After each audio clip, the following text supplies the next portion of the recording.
Deontay Wilder's next defense of his WBC heavyweight title will take place on February 25th in Birmingham, Alabama, and it will be against Polish heavyweight contender Andrzej Wawrzyk.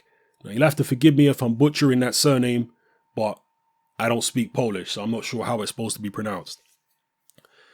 Now, let's just cut straight to the chase here, people. This is a terrible choice of opponent for Deontay Wilder.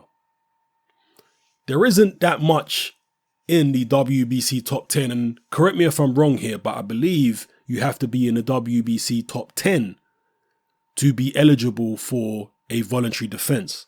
With the IBF, I believe it's the top 15, but with the WBC, I think it's the top 10. And in Wilder's last fight against Arreola, I believe they made an exception because I don't think he was in the top 10. Maybe I'm wrong. I might be getting all this wrong from memory. But still, if you look at the current WBC top 10, and you'll see a picture of it on screen right now, you've got Povetkin at number 1. He's not going to fight Wilder, obviously. Then you've got, for the reasons that we all know, number 2, you got Stavern. Well, he could step in and face Wilder. I'm sure he would take the opportunity. February 25th is plenty of time for him to get a training camp in. And Stavern would certainly be better than this Wawrzyk character. 3, you've got Luis Ortiz. Ortiz would jump at the chance to face Deontay Wilder next. No question about it. So he could have fought that guy. Number 4, Kubrat Pulev. Way better than Wawrzyk. Why is he not fighting Pulev? 5, Duopa. He's going to be on the shelf for a while. He just got knocked out, so we can understand him not fighting him, and Wilder's already beaten him. Number 6, Andy Ruiz. He's coming off a loss, so okay, fair enough. You don't want to fight a guy coming off a loss. 7, Artur Spilka. Well, he just knocked out Spilka. 8, Takam. Takam would jump at the opportunity, and he's better than Wawrzyk. 9, Dylan White. Dylan White would jump at the opportunity, and he's better than Wawrzyk.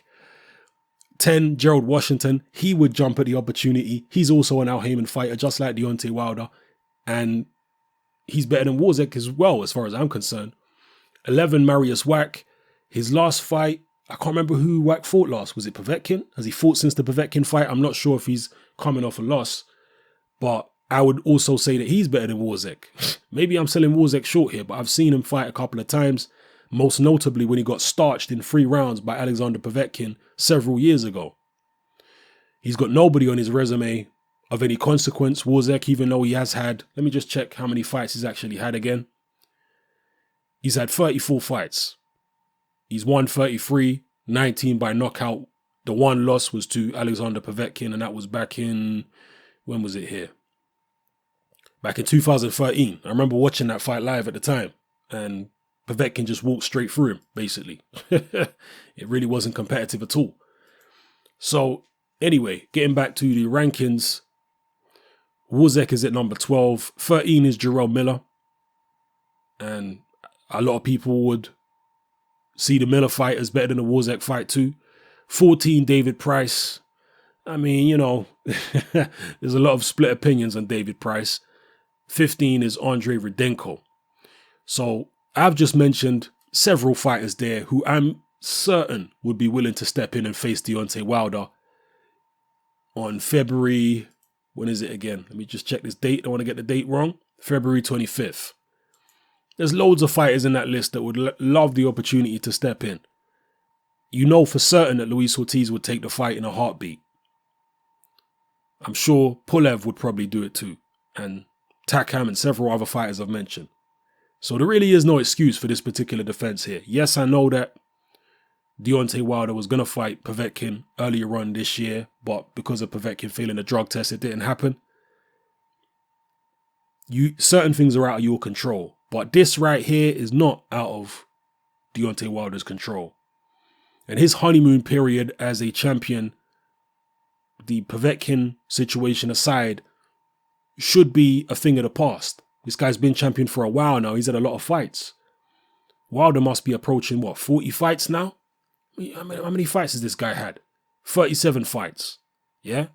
37 fights and the guy is still fighting this level of opposition as a world champion. That's unacceptable. Anthony Joshua's had, 18 fights, and his next fight is against Klitschko. And here's the thing about Joshua. I was always a little unsure about whether he should take the Charles Martin fight. And not because I felt that he couldn't beat Charles Martin, but because once you become a champion, you have to be willing to fight anybody, or else how can you call yourself a champion? Eddie Hearn's plan was to feed him a few soft touches and then put him in with the big boys of the division, like the Klitschko's and the Luis Ortiz's, so on and so forth. And that's what he appears to be doing. Whether it's going to work out well, we'll see.